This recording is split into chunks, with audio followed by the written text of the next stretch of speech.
Hello and welcome to the IdeaCast interview series, episodes number 152 and 153. This is a two-parter. I'm too lazy to make two introductions, so we'll do it all in one take. And my guest in this episode is Dr. Lincoln Stoller. Interestingly, Dr. Stoller had gotten his PhD in physics, specifically quantum physics, and then has gone on to become a psychotherapist, among many other things. And he is quite the universal person. Very interesting conversation. We covered a lot of terrain, so I don't think I could try to surmise any or make a summary in this introduction, but I do hope you enjoyed the conversation. I did. Again, Lincoln is a very interesting person. A lot of interesting things were discussed in the conversation, and hope that you have some good takeaways from it. I always appreciate you all being here, especially my subscribers. Thank you so much for your time and attention to Lincoln's work and the conversation. I will have links below to find out more about Lincoln, should you be intrigued. Thank you again. I'd like to welcome Dr. Lincoln Stoller to the IdeaCast interview series. I would also like to welcome the YouTube audience to this conversation.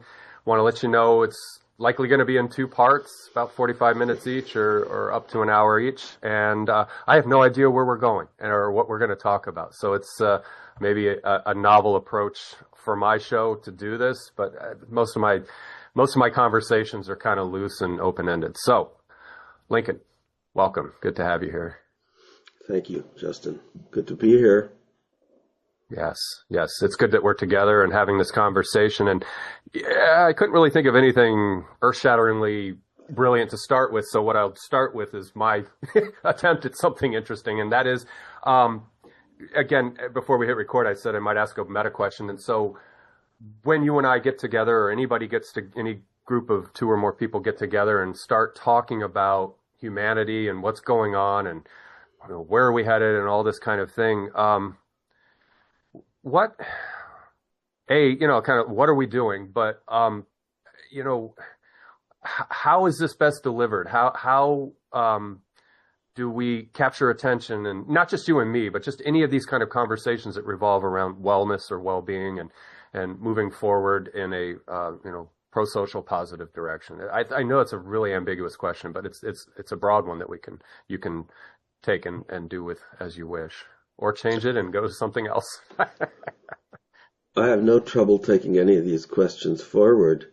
Okay. I would introduce myself as saying I came from an artist's family, but I got into science and physics, and I appreciate my own background in mountaineering, which kind of seems to be a right angles to both of those things. Mm-hmm. But it has put me in a very good place. And now I'm trying to talk to people and encourage them to be more, I don't know if the word is heroic or foolish, but reaching and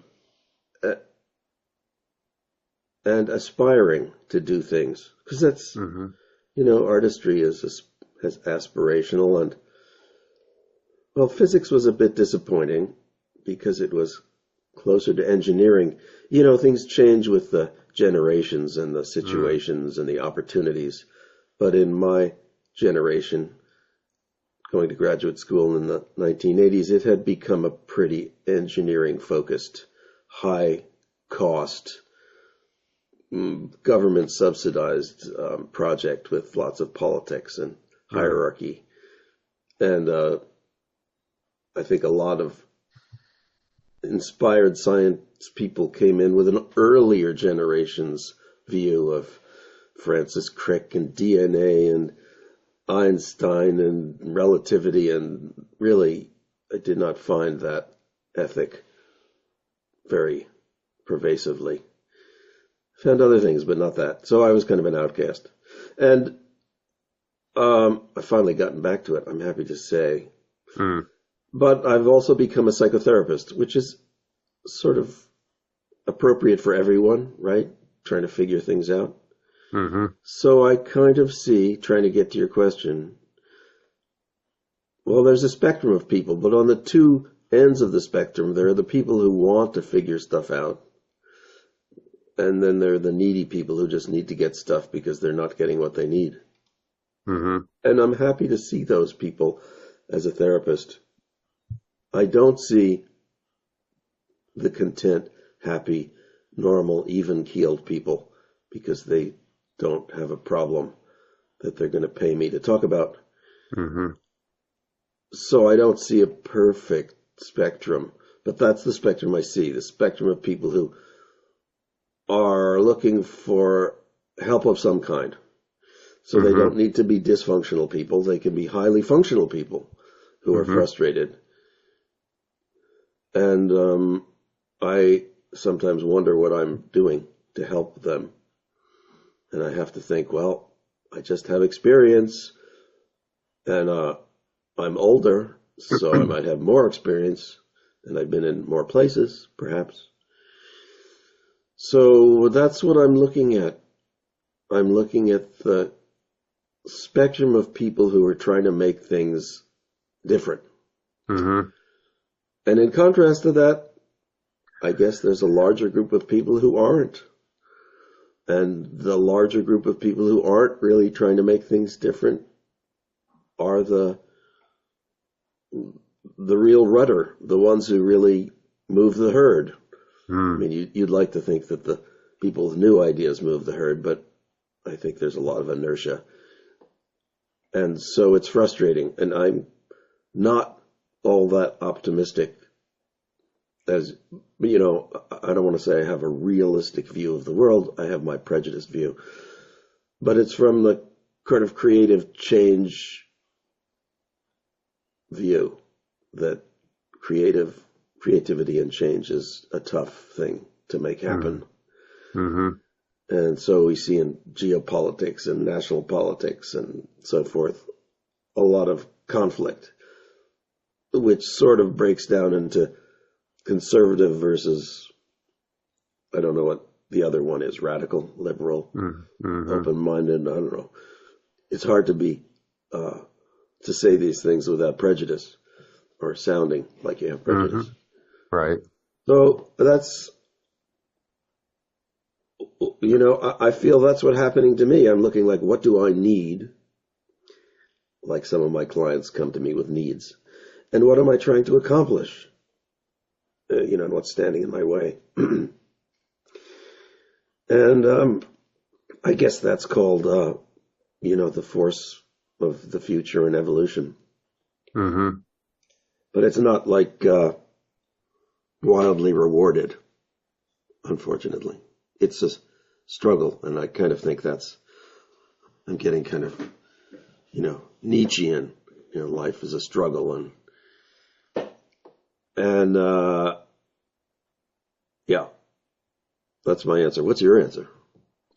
Well, my answer, I guess my question is born of a concern in the background, that we as individuals who aggregate into a collective, as you pointed out, culturally, politically, the polity, you know, there's a lot of friction, and adversarial approaches to sense making in that domain. And to get to the idea of well-being and self-help and taking care of oneself and emotional hygiene and all these different things, there's, you know, that kind of pop psych is, you know, there's this rainbow of stuff out there that's going on in terms of people seeking help, seeking a means to understand themselves and, you know, get the help they need, et cetera, et cetera. But that's fraught with a lot of bullshit. And, you know, and then there's also good things that can be done. So that's why I kind of asked, like, what are these conversations? How do we tune them into, and this is probably an impossible question, but like, you know, how do people who are seeking to find weed in the chaff, as it were, with wanting a practice of well-being, wanting to see a therapist, wanting to join a group for sense making and things like that. And, you know, it just seems like this insoluble quest to ensure that one is not falling into traps of culty-cult behavior and groupthink and weird stuff like that, or falling into, you know, following a sage or a guru, which can lead back to the culty-cult, and I don't know. I don't know if there's a real hard question in this. It's just, I guess one of my takeaways in the last 20 years of things rapidly kind of the coalescence of technology and exposure to more people and information and what's the response to that? What's the attractor for positive valence, you know? So I'll stop there because I'm wandering off in the, you know, spinning around. But just, yeah, I guess the theme of the question, and I don't have an answer really, although my answer is maybe the question is just, how do we make sense of self-improving help, kind of that whole niche of human thinking and psychosocial behavioral, you know, stuff. In your opinion, this is your opinion, but, you know, just, how would you advise someone who's just spinning right now and saying, you know, what the frick do I do, you know, to help myself, you know, short of bringing them in for a session, but just like to just sort of, you know, give them a pointer maybe or a compass. What I try to in therapy, there's this division between, you know, psychotherapy or something, therapy, and coaching, which then becomes more functional or goal-oriented. And I don't really subscribe to that. I think there has to be both in everyone. So when I work with a person who thinks they're dysfunctional or who other people think is dysfunctional, I say, you know, let's let's clarify what this dysfunction is and whether you can make it into an asset. So often dysfunctional people are irritated by something, and I say, well, maybe it's because you're sensitive, and maybe that sensitivity is something you can use. You're sensitive to chaos or disingenuity or dishonesty or social shallowness or any of these things that aren't reflecting your view of reality. And maybe you can use that. Maybe that's called insightful. It's just not appreciated. And having, if possible, decided that what you consider negative might be positive, how can you use it? And what are reasonable goals to shoot for, and how to represent yourself to others, and how to behave in ways that are consonant with your goals and not with your fears, like how to take reality. I mean, reality is a hard nut to crack, because if it weren't for people, it would be a lot easier. You know, the fantasy of the desert island where everything's simple, or at least relatively straightforward, is less and less available. And at the same time, I see, again, my view is prejudiced to the people who come to me, and those are the only people I see. I don't have a social life and don't want one, is a desire to remove themselves. So there's the more and more of the fantasy of getting off the grid. Even if it's, you know, there's getting off the grid the normal way, which is to buy a house and live in a safe neighborhood and have a family and have a future that's well-defined, protected, and appreciated. That's a kind of off-the-grid vision, too. Well, on your own grid, you might say. And I think that's becoming more attractive as people have more and more frenetic and confrontational lives. And I'm not sure how realistic it is, but I think it's important to have a dream. So I do take people toward the questions of meaning and purpose. I mean, you had these on your list somewhere. I think there are these levels of dealing with your reality that are, you know, at the top pragmatic, and then sort of in the middle level they're, you know, personally balanced, and then at the lower level they're spiritually or existentially meaningful. And I think you have to work at all those levels. They're kind of, they're like a vehicle with many rudders that all have to work together. Sails and rudders and keels and, whatever metaphor you want to use. But you have to sort of learn to sail life in all its aspects. And I think it's dangerous to rely on other people or other structures to provide them for you, because these other structures are fundamentally exploitative. I mean, maybe not in a malicious way. Well, it's hard to see as exploitation as non-malicious, but, whatever, Yeah. You're There's offered degrees. a job, and what is the unspoken expectation of all of these things? Mm-hmm. And if you want no unspoken expectations, then you've got to do a lot of talking and confront a lot of situations that aren't clear and be ready to spearhead with something that's meaningful and directive for you. Because if you just come to a situation and say, this isn't enough for me, I want more, then you sound childish. And then people think you're a burden because you're not sort of reciprocating. Mm-hmm. So, this comes back to what are your skills? What are your goals? What is meaningful? And I can take that sort of package to pretty much anyone, whether they're a investment banker or a very dysfunctional person. And I do get some of both. Mm-hmm. And it only makes me more confused, really. I mean, I don't have an answer. I'm not here with answers. That would be stupid. Right. Yeah. But I listen and watch other people navigate. And I think, we all do. We say, oh, the most successful person, they're our role model. And who are they? A professional athlete or a Hollywood celebrity? Those are the most high-profile people, but they're not the most balanced and self-realized people by any means. So it's hard to get a good role model. I have, one of my first project was called the Learning Project. And it's an interesting idea. I asked these questions 20 years ago to myself and said, I should go and find out what the answers are from the people that I've respected. And then I broadened it to say, well, I should also ask people I don't know who are in a different class. So in a different nation, of a different gender, a different age, different quality. And I went around and talked to 35 people that I'd found who I thought had something to say and asked them that question.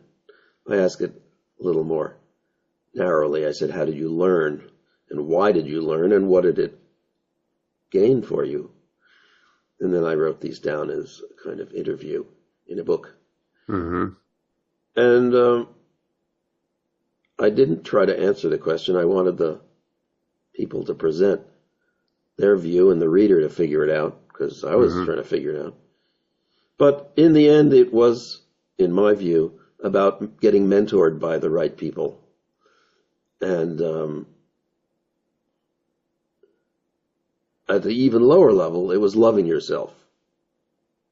It's hard to get that out of people because most people talk at a practical level. And I talk to elders, and I talk to youth, and I talk to people in the middle of their life. And those were the three different, that was the spectrum. The age spectrum was the most definitive in classifying the types of answers I would get. The young people were open-minded and confused and hopeful, and the older people were very circumspect and, biographical and so forth. So that is sort of what I'd say. One of my interviewees said, find mentors. And that's what I did. And I'm glad I did that, because it'll let me evaluate people in what I thought were real terms, and then engage with them in terms that were meaningful. And here's the flag I raise up. I'm very much anti teaching. I'm pro-learning, and somebody, I collect these quotes, somebody said, teaching is what other people do to you and learning is what you do for yourself. So if you look at teaching, that's kind of what it is. That's not what mentoring is. Mentoring is where two people are together in the same boat, working for the same project, and both have skin in the game. Mm-hmm. Not like tutoring or teaching. So I fundamentally suggest people do that. Find the people. They don't have to be alive, although maybe that's better. It is nice to directly interact with a mentor. But I learn, I think, from sort of bouncing around in my head what people would say and what I know about people and their funky personalities in the past, and trying to understand what they said, which is not so easy because people trying to say complicated things tend to get lost. Anyway, that's what I would say. Find mentors and, love yourself, both of which are difficult.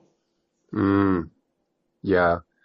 There's so much there. I'm going to try to not be myself and respond just to a couple things, because there's a number of things that you said that I think are worth reflecting on. And so I'll go maybe in reverse order. And when you talk about the mentor versus a teacher, which goes partially in line with what I was saying about people falling into sages and gurus as a source of constructing meaning and purpose and so forth. But the idea of the teacher, and I appreciate your being pushing back on that is monological learning. That you listen to somebody drone on for 2 hours and then you're expected to have some kind of recall about what was said and understand maybe conceptually what or propositionally what was put forward. But in the mentorship, in the mentor relationship, it's dialogical, and I think that is a better avenue of learning because it's participatory. You're engaged, you're invested. They're invested in you. They're not just getting paid to drone. And so I appreciate that a lot. And then going to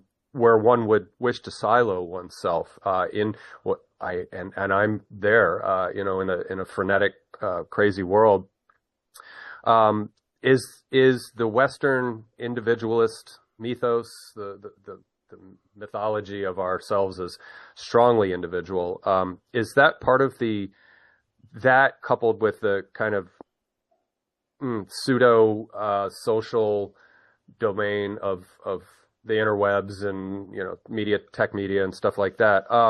Is that perpetuating or precipitating this kind of exaggerated or exacerbated sense of I need to get the fuck out and I need to go somewhere and not be exposed and bombarded, because I get that. I feel that. I'm kind of like you. I consider myself an ambivert, but I also enjoy reclusion. I enjoy not being around people as much as I do like to dabble in being around people. So is that so I'll ask this as a question. Is our individualist nature in the West and how that's imprinted on us and this new absurd domain of social media and this pseudo sociality, is that exacerbating this desire to get out and varying degrees of siloing and so forth? I think the answer is yes. I get the feeling that whatever is happening is going to pop. I'm not sure what happens afterwards. I'm tempted to look at the sort of indigenous model, which is increasingly distant, of small communities and responsible elders and intact families. And we don't have any of those. We don't have small communities. We don't have intact families, and we don't have responsible elders. So I'm kind of thinking that's what's going to pop, the lack of all those things. So if you look at, the global communication that's going on, you're seeing chaos and I'll call them false prophets just because it sounds sort of biblical and, big. But, right. But maybe that's not a bad term because of what they're doing. Right. I mean, the religious people would get on a stump and talk to a small bunch of people and they'd have apostles or whatever.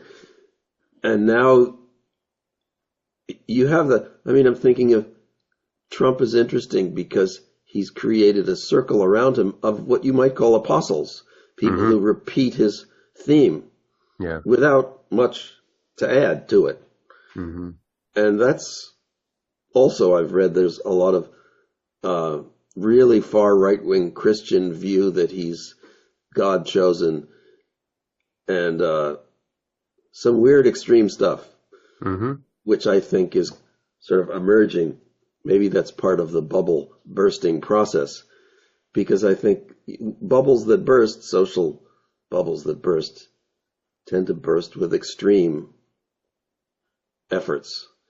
So the more those extremities come to the foreground, the closer we are to something happening, something unstable happening. And I don't know what the stable thing that will develop is, except to think of, responsible elders and smaller communities and whatever the third thing was, families, intact families.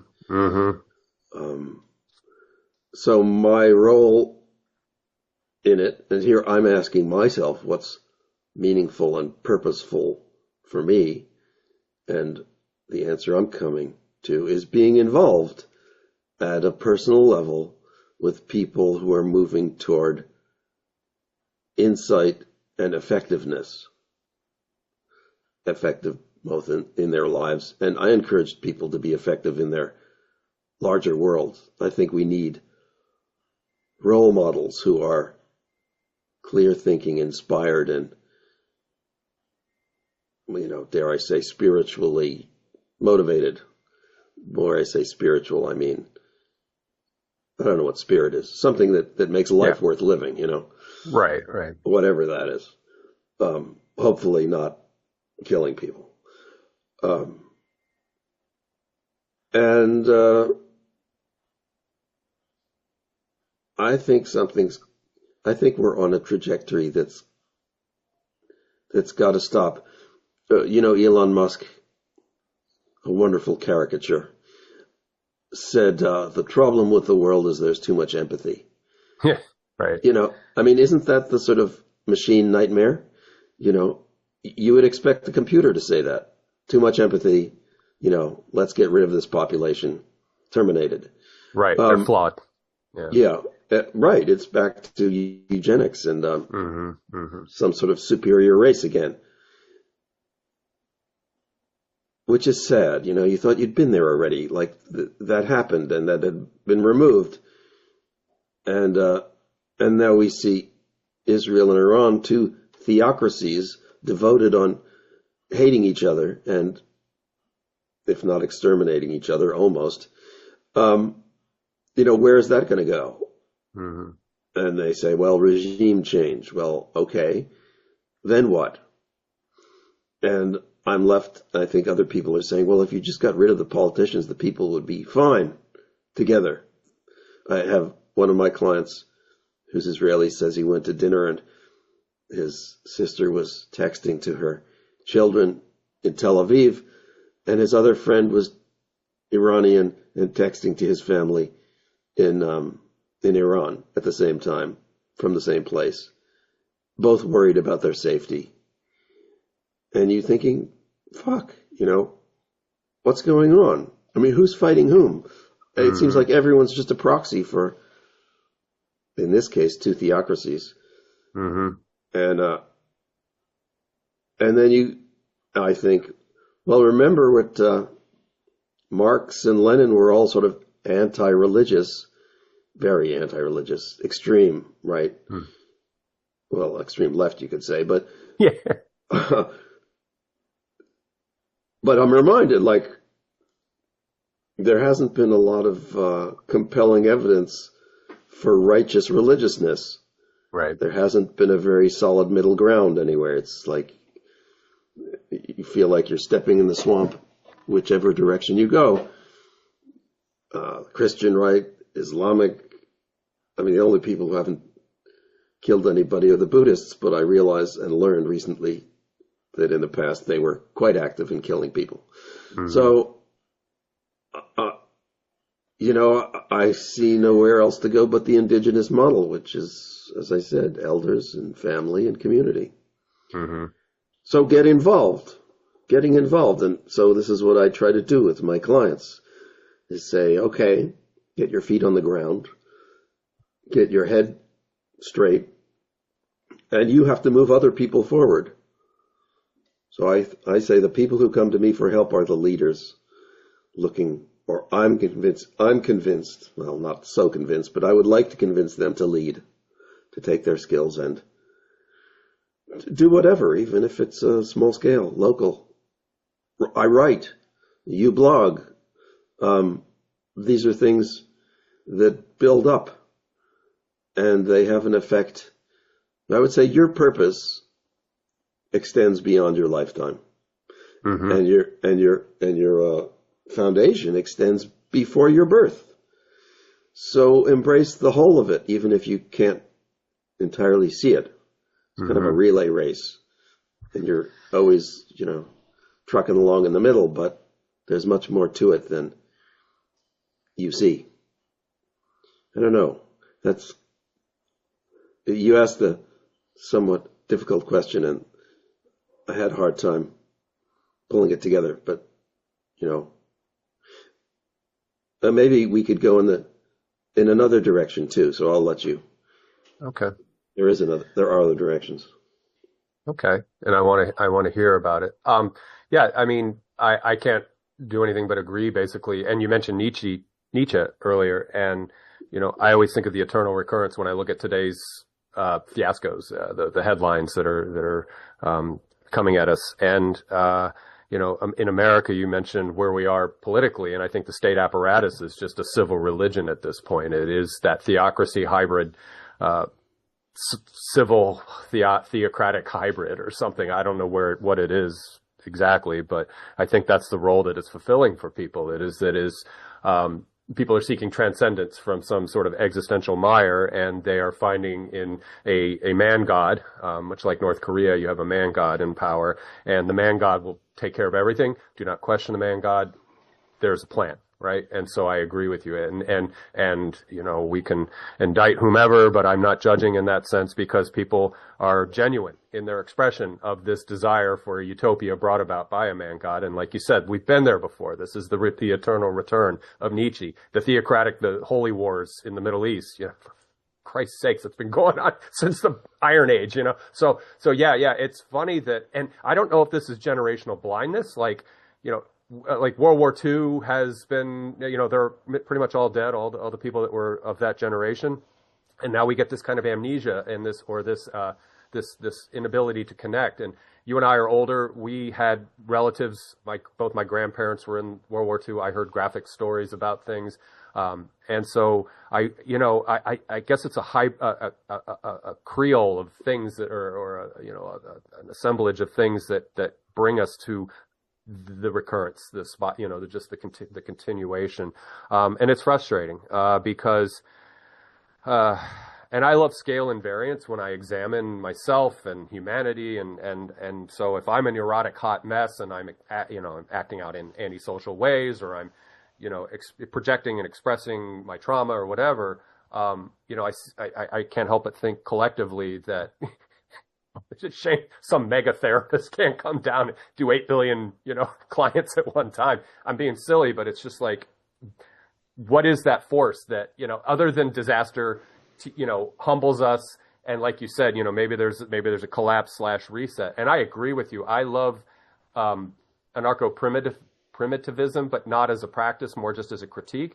And tribalism comes in the sense where if you look at people in New Guinea and in the Amazonian jungle, there's order and structure to that small extended family unit of maybe 60 people or 40 people or whatever, moving through an itinerant fashion through, areas where it's good to feed or eat.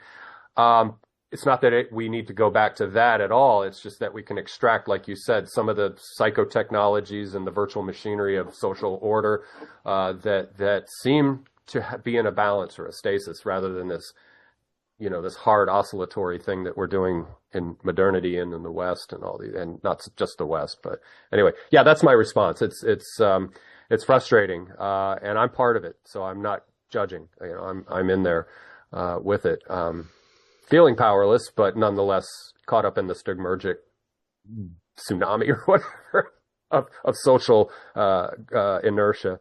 But so talk to me about the other fork in the road, or the other path that is worth considering as a imaginary practice. In other conversations, I know you like metaphor, empowering the imaginal to be a muse or a catalyst to further oneself, but also further maybe social order and construction and all that kind of stuff. So I'll hush. Yeah, I don't. Well, I'll do my best. I want to try to bring in a couple things. I've just finished editing a book on dream therapy, or I think the book is called. What is the book called? So many titles. Take your time. Yeah, you've got a lot of books. So. Well, also I haven't settled on the title. I think. Okay. I'm going to. Dreaming yourself into being is what I call this book. Okay. I didn't want to use the word therapy because that's stigmatized, and I didn't want to just talk about imaginal fantasies. I wanted to, and I wrote this fairly short book on how to use dreams. And dreams are interesting because they're obviously divergent from normal wakeful thinking in ways that are and have been found to be consistent.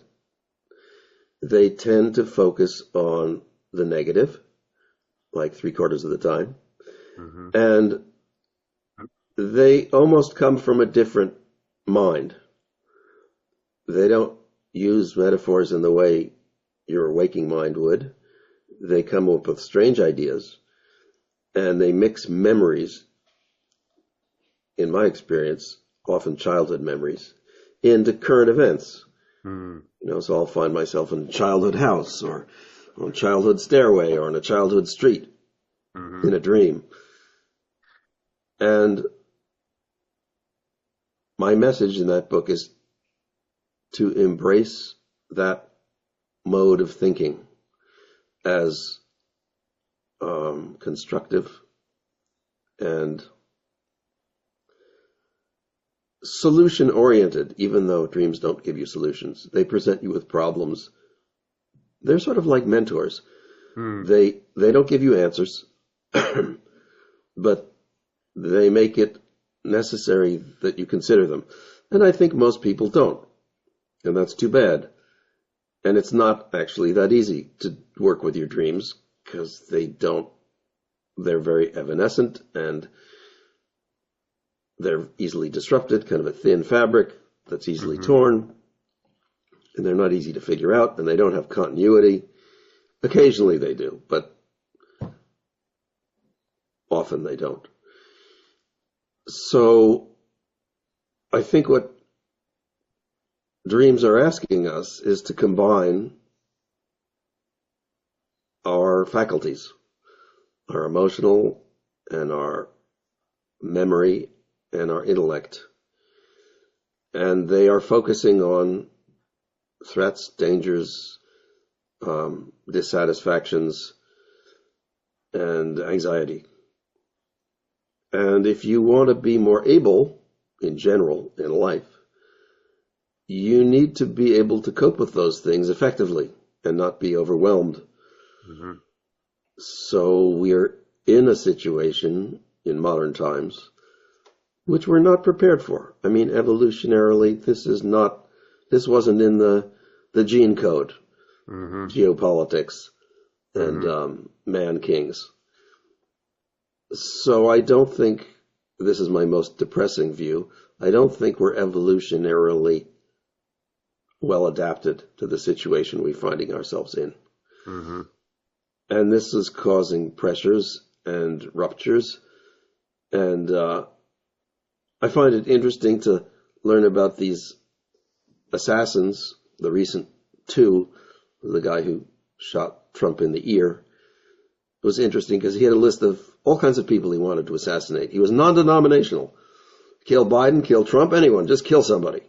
Okay. It's like, all right, obviously these are psychopaths, but still they're reflecting somewhat our national confusion. I don't know why they think they're going to solve anything that way, but I don't think they're thinking, really. Yeah. And the guy who just murdered a couple of people in Wisconsin, a family man with 4 or 5 kids and a happy marriage and a good jobs, and he had a list of people he wanted to assassinate. And it takes me back to like Charles Manson, which people don't remember much, but his motivation was to start a revolution. That's what he wanted to do. Kill enough people and we'll start a revolution. Mm-hmm. So in a sense, he was a forward thinker. And regime change, it was on his mind, and it seems to be on these other people's minds as well, at the expense of their lives and other people's. And I don't think they were thinking that clearly. If you're Adolf Hitler, maybe you can talk about regime change, but if you're just a guy with a job in Wisconsin, I don't think you're going to get very far. So the question is, how do you use your skill? And so here are my areas. I'm a physicist. I'm a psychotherapist. I'm an author. What else do I do? Oh, I'm a mountaineer, which is to say I've been involved in extreme sports. And I think extreme sports are on the spectrum. We don't go and kill people, but we tend to kill ourselves, which is also a little crazy. Why do that? So I'm trying to reach to extreme sports people and say, hey, what are you trying to accomplish here? The ultimate question, why are we doing this? Well, why are you doing this? Don't tell me you can't answer that. That's a cop-out. Why are you doing this? What do you hope to accomplish? Who do you hold as a role model? And you'll see, in many cases, the role models are unrealistic.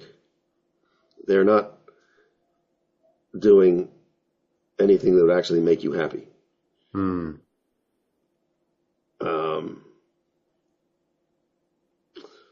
Tom Cruise was given some Oscar for doing more stunts, the burning parachute stunt. It's like, okay. Well, how about you? Would you like to do more burning parachute stunts than anyone else? Would that make your life meaningful? Right. It would be fun. I can appreciate that. Exciting. Something to look forward to. But then I've got a lot of friends who that was the last thing they did. And then people say, well, they died doing what they loved. And I'm saying, oh, did they love dying? Was that what they loved? Yeah. Yeah. Well, they love cheating death, but they didn't cheat death. Yeah, that's a little bit of a contradiction there. How many times are you going to play this game? It's like Russian roulette. So get your shit together. If you have the courage to put yourself out and take the risks, what are you doing it for? Don't let other people tell you that it's for celebrity and accolades. Because when you disappear, there's just going to be somebody else they'll give their celebrity and accolades to. They don't care. It's faceless. Yeah. Right. So what are you buying into? What are you accomplishing? What is the meaning?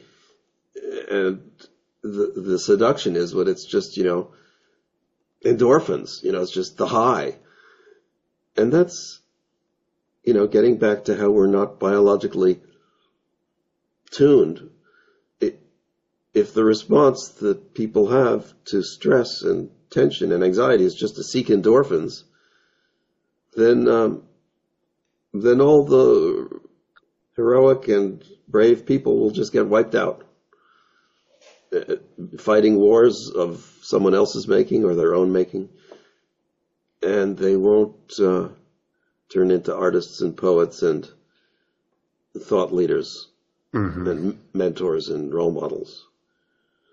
So, I would like to tell people to stop doing things that are just creating endorphins and celebrity and high profile stuff, which is what we're accused of doing in online, social media things. I mean, I never found that attractive, but I'm understanding that other people do. Right. So I have one client who says, I finally got off social media and I feel so much better. And I'm telling him, well, don't look at social media as a personal presentation and an ego boost. Just look at it as a business tool. You need business.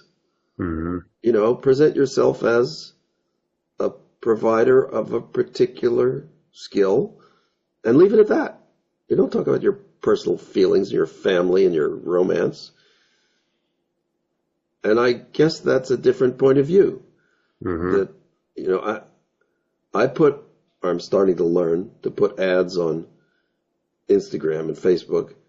I don't look at other people's ads. I don't look through these streams that couldn't care less what other people's doing with their personal life. Zero. I have zero interest in the social aspect. I'm simply advertising my business. Right. And I advised my client to see it as that.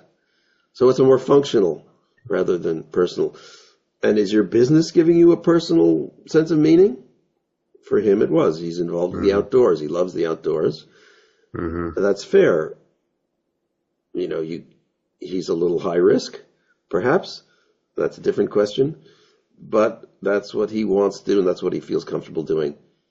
So that's what he should use his energies developing. And lastly, I'm trying to remember, I do remember your question. In science, I spent many years learning the traditional views. And in science and other things, you're told to accept what's considered true and work on the problems that are considered important. And I found that was kind of a charade, because the problems that are considered important are usually there because what is considered true is not true. There's something wrong that leads to these problems, and you're not going to solve the problems using the established knowledge, which is why they are problems that haven't been solved. So I've come to look at all those teachers, and again, this forms my negative view of teachers, as people who told me to believe things that weren't true. And it's hard to tease it back to where the mistake was first made. It's papered over, it's explained or otherwise hand waved away, so that it's sort of like the Pied Piper. You're diverted into a way of thinking that ultimately leads you off a cliff, and then everybody's in free fall, not knowing what happened. And so I'm bitter that I believed these people. And when you go back to the original papers and the original work and the people who originally presented these ideas that are now considered truth, you see they were all fractious and in disagreement and full of uncertainty, and they weren't true believers. And they weren't certain that any of this was true. All that came later, when the sort of religion became established of whatever the religion was. So my work is in quantum mechanics, and it's sort of a paradigm of confusion. And, you go back to the people who founded it, and I was lucky to know some of these people. They were much more circumspect and broad-minded than the people who, in the generations since, taught the material in a much more narrow and definitive way. And if you want to get back to being creative and broad-minded and finding the problems, the real problems with the thought forms, you've got to be able to confront the kind of confusion that these original thinkers confronted. And we're not taught to confront confusion. We're taught to push it away and invest in the solutions or the certainties that are given to us, and that's rewarded with money and prestige and security, and all those things are maybe great for furthering the technology, but they're not great for understanding the next level. And it's, like I say, socially, it seems like there's a bubble that's going to burst. Well, I'd say technologically as well. And we see it in artificial intelligence. There's all this talk about how that's going to burst and how it's going to come back and crush us and turn against us. Yeah, okay. So where's the new thinking going to come? In physics, there's the same problem. And I would say in all these fields, high-tech fields, they're not in equal measure, but confronting thresholds that may be somewhat related to each other. And certainly artificial intelligence is making broad impact. My investment banker client says he's embracing artificial intelligence. It's writing his emails, and they're so much nicer that people are now trying to figure out what he's trying to get out of them. Okay. So now everybody's going to use these AI tools, and they're all going to be nice and effective exploiters of each other. And, you can see what's going to happen there. Everybody's going to draw their knives and ultimately slay Caesar, but it's not clear who Caesar is going to be. Right. So that's what I'm trying to get to, is that there's a technical aspect to this, in addition to a social and spiritual aspect. That's not my job as a therapist, but it is my passion as a scientist. So that's my alternate view. And I'll stop there.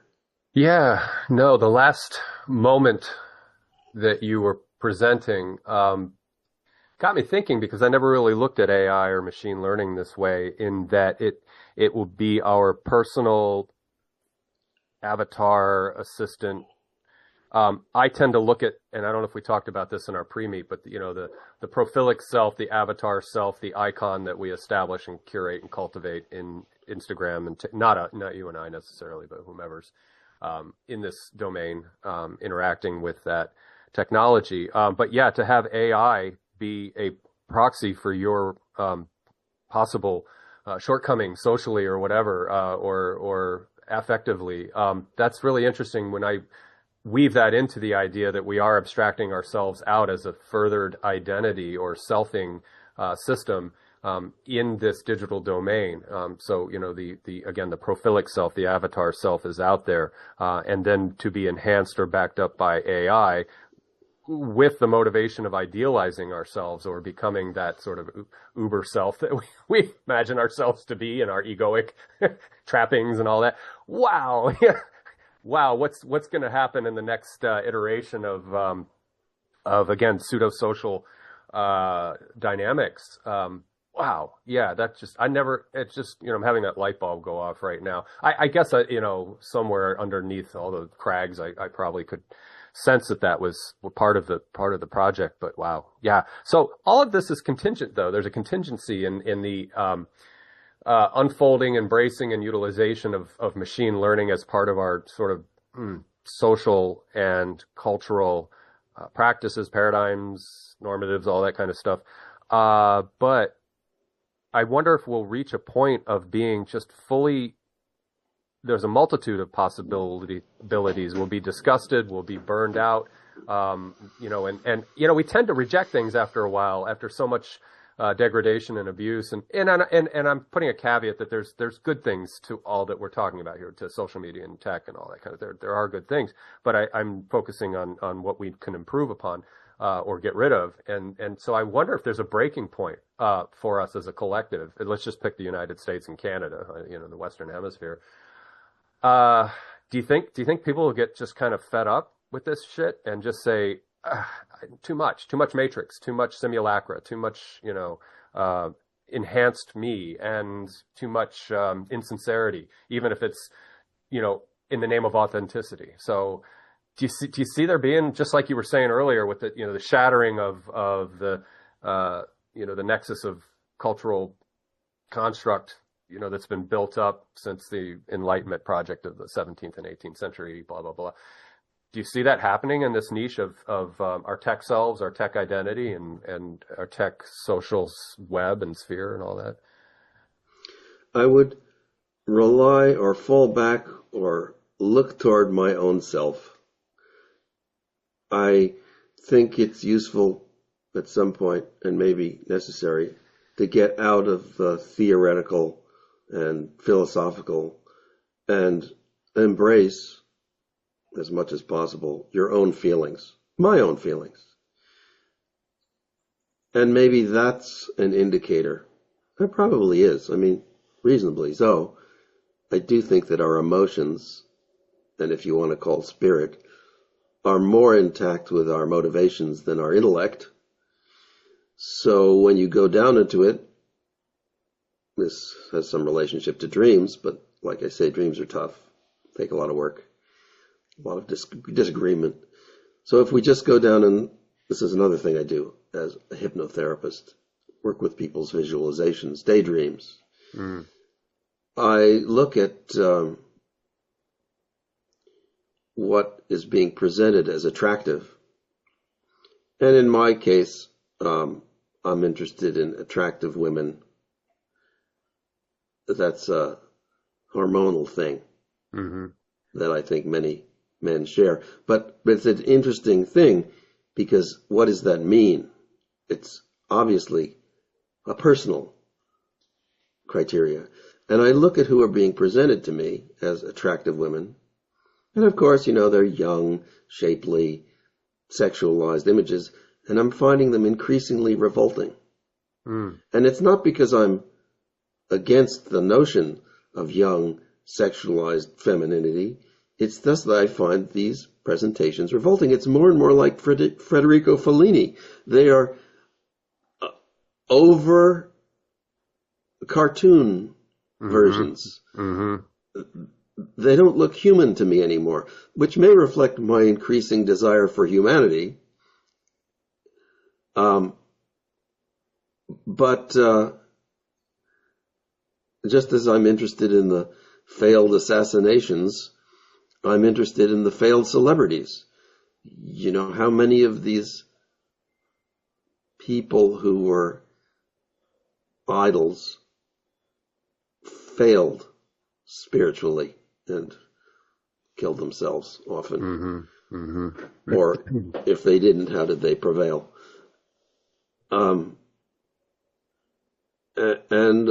I'm seeing, maybe that's the answer to the question. People, if they follow I'm not saying my lead, but follow the direction that I find myself going in, they'll become more unattracted to what's being presented to them. It will become less appealing. The religious zealotry, the sexualized imagery, the material, assets like fancy houses and fancy cars and expensive, gadgets.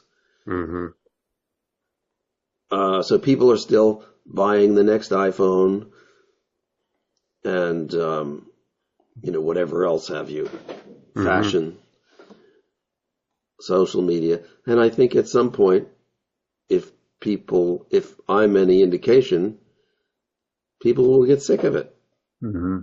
It will become revolting at some point. And I guess that has to precede change. You have to disengage from what's captured you before you can even talk about what's next. So it would be nice to know where you're going when you're disengaging.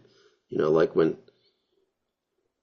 you jump out the door of the airplane, it would be nice to know where you're going to land.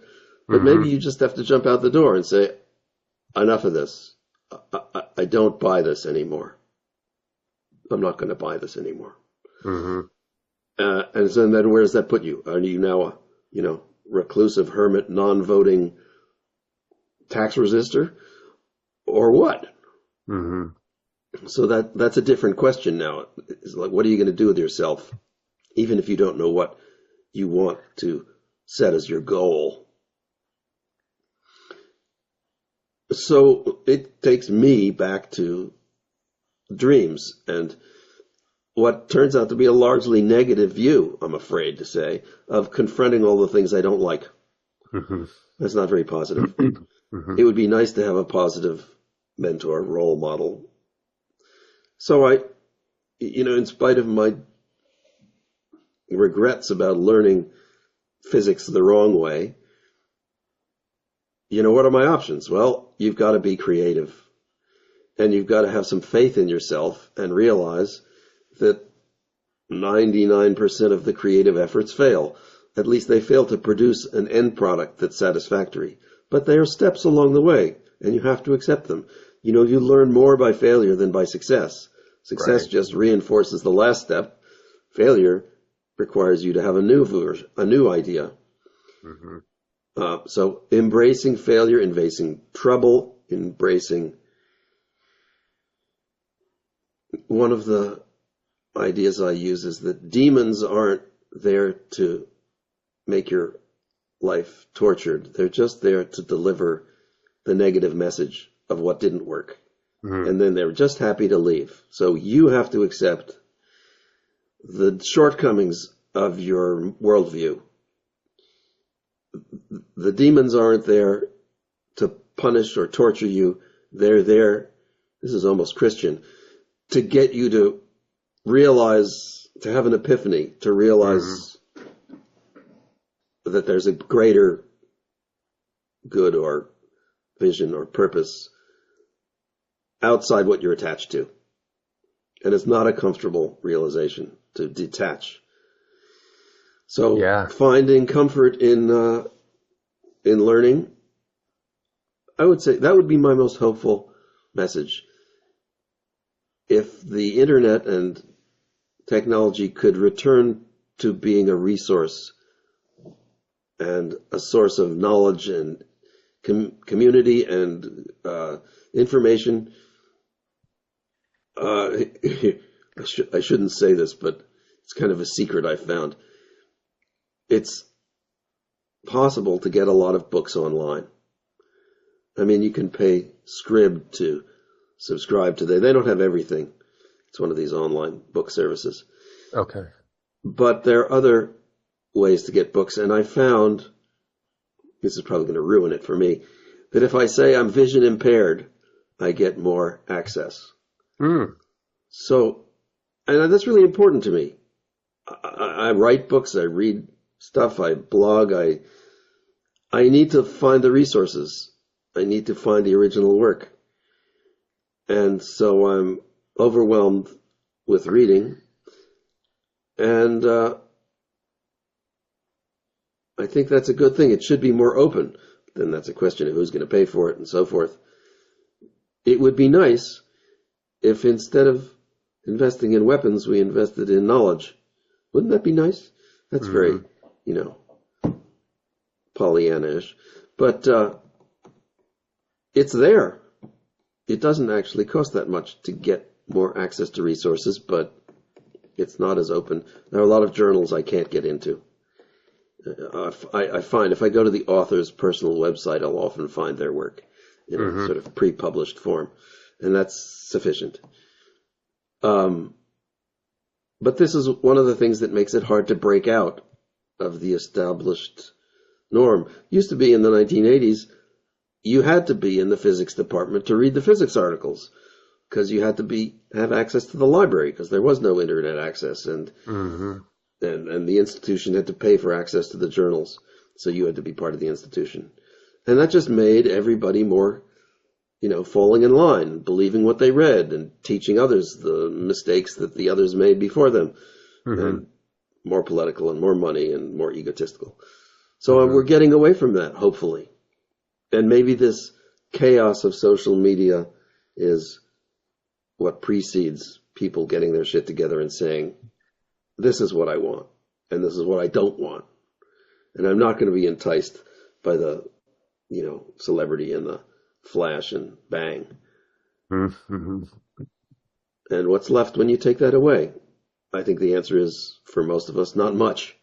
And that's the problem, filling that in. Mm-hmm. Yeah, I agree. If you don't mind, I'm going to hit stop for this one, and we'll come back and do our next part. Because I want to respond and frame another question, based on what you've been saying. So to the YouTube audience, this is goodbye for now. I'm going to upload both conversations in the same thing. It's just I'm giving you the opportunity to take a break and do an hour at a time.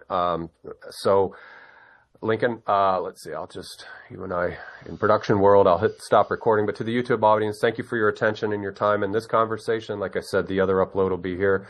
If you're following it as a subscriber, upload by upload. If you're just coming here, then enjoy the next conversation. So we'll be right back.